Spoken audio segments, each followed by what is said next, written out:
As oil prices sag despite OPEC's renewed efforts to shore up world crude markets, Wall Street banks have more bad news for the producer group. The outlook for next year isn't great either. Oil futures have lost 8% since the Organization of Petroleum Exporting Countries and its allies agreed on May the 25th to keep output constrained through the first quarter of 2018 in a bid to clear a global glut. While Goldman Sachs Group Incorporated expects their strategy to ultimately succeed, they warn the surplus may reappear once the curbs end.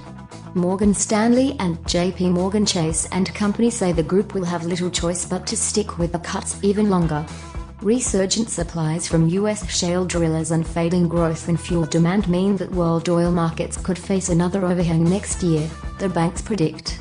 That means Saudi Arabia and Russia, the two biggest producers in the 24-nation coalition, may need to deliver on their promise to do whatever it takes to restore equilibrium. If OPEC wants to keep the market balanced next year, they will probably need to extend the production cut to all of 2018, Martijn Rats, managing director at Morgan Stanley in London, said by email. Demand growth has slowed somewhat recently, and with US production growing strongly, there doesn't seem to be much room for OPEC production to grow in 2018. Slow recovery.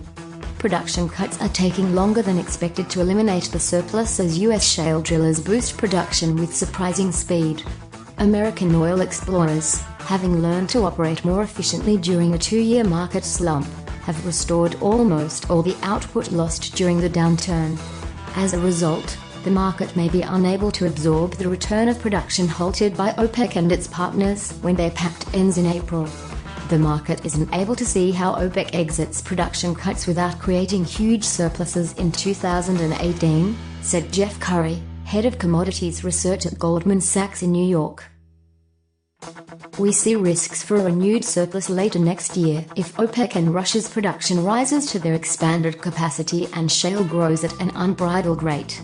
Still, even if a surplus re-emerges in 2018, OPEC's current efforts to deplete stockpiles will make their task of managing it easier, according to Citigroup Incorporated. While shale's recovery means next year's supply situation looks weighty, OPEC's output cuts now mean that if inventories accumulate again, it would be from a lower level, said Ed Morse, head of commodities research at Citigroup in New York.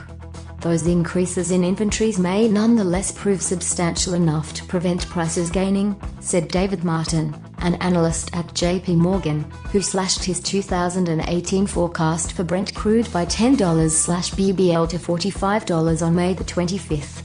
Brent traded near $49/bbl on the ICE Futures Europe exchange in London on Friday. Even if OPEC extends their output accord for all of next year, it may only succeed in stopping further stockpile increases, he said.